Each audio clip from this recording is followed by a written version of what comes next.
ça fait débat. Bien, docteur, j'ai quand même des questions à vous poser. Légaliser le cannabis, bon, très bien. Alors, dans un premier temps, vous dites il faut légaliser en passant par un monopole d'État, comme pour le tabac et l'alcool. D'ailleurs, les buralistes sont prêts à vendre du cannabis. Absolument. Ils l'ont dit. Le président du syndicat des buralistes a fait savoir que les buralistes étaient, d'après lui, les mieux placés pour distribuer toutes sortes de choses, y compris du cannabis, s'il devait être un jour légalisé en France. Bon, vous dites on pourra Ce qui connaître... ne veut pas dire que c'est la position de Normol. Oui. Position... Alors, vous dites, il y a deux avantages majeurs à la légalisation. Un, en termes de santé publique, on pourra connaître la composition exacte du produit, on pourra faire de la prévention, ça sera encadré. Oui, d'accord. Enfin, les buralistes vendent volontairement ou involontairement du tabac aux moins de 18 ans, ils vendront du cannabis aux moins de 18 ans. Vous avez tout à fait raison. Et d'ailleurs, la question du tabac, elle est extrêmement intéressante. Parce qu'il y a des gens qui disent, alors au moment où on se bat contre le tabagisme, on veut légaliser le cannabis. C'est vrai que ça peut avoir l'air paradoxal. Quand il s'agit du cannabis thérapeutique, on considère que la voie fumable n'est pas une voie qu'on peut promouvoir. Parce que dans la fumée du cannabis, il y a à peu près tous les toxiques qu'on trouve dans la fumée du tabac. Oui. C'est pour ça que, concernant le cannabis thérapeutique, ce qu'on met en avant, c'est d'autres modalités de consommation, en particulier ce qu'on appelle la vaporisation. C'est quelque chose, la vaporisation, c'est un processus qui a lieu avant la combustion et dans lequel on va inhaler les principes actifs, mais pas la fumée. Il n'y a pas de combustion. Il n'y a pas de combustion. Et donc, c'est un peu comme l'e-cigarette. C'est ce qu'il faudrait vendre. Écoutez, le cannabis, lorsqu'il est consommé comme une drogue, il est presque toujours fumé. Pas tout le temps. Vous savez, il y a ce que les Américains, ce que les Anglo-Saxons appellent les edibles, c'est-à-dire ce qu'on appelle aussi les space cakes, c'est-à-dire des formes mangeables de cannabis. On peut faire des gâteaux avec du cannabis, on peut faire des confitures, on peut faire toutes sortes de choses. Mais la voie habituellement utilisée, c'est la voie fumable. Et c'est vrai que la toxicité du cannabis, de l'avis maintenant d'une grande majorité d'experts, y compris ceux de l'OMS, a une faible toxicité, mais la fumée du cannabis, elle a une toxicité sur les bronches et les poumons. Oui, mais vous dites en termes de sécurité publique, ça permettrait de casser les groupes criminels.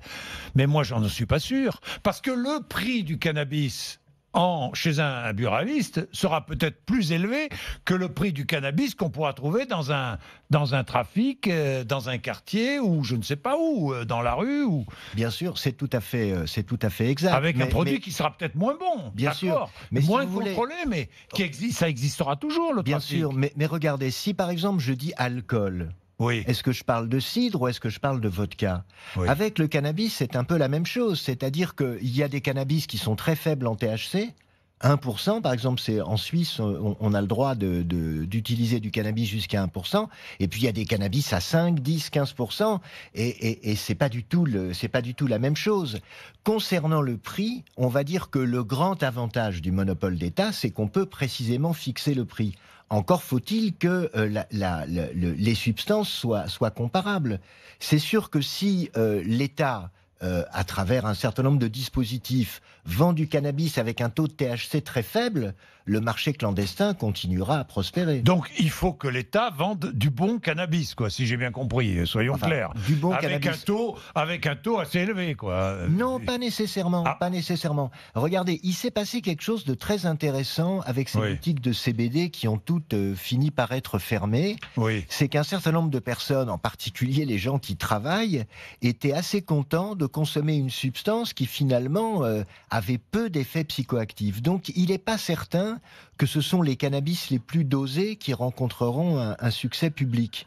Et par exemple, dans les États américains où on a déjà un certain recul, parce que par exemple, le Colorado, l'État de Washington ont légalisé en 2014, on a presque 5 ans de recul, il y a eu des problèmes parce qu'il y avait des gens qui n'étaient pas du tout des consommateurs habituels de cannabis et qui en ont consommé trop, en trop peu de temps et qui se sont retrouvés à l'hôpital. On ne peut pas non plus faire n'importe quoi. Si vous voulez, la toxicité du cannabis est très faible, mais ça ne veut pas dire que son effet psychoactif, j'espère que je jargonne pas trop en disant ça, non. il est lui aussi faible. Si vous avez des cannabis qui sont fortement dosés en THC, il y a un effet, il y a un effet d'ivresse cannabique qui est puissant.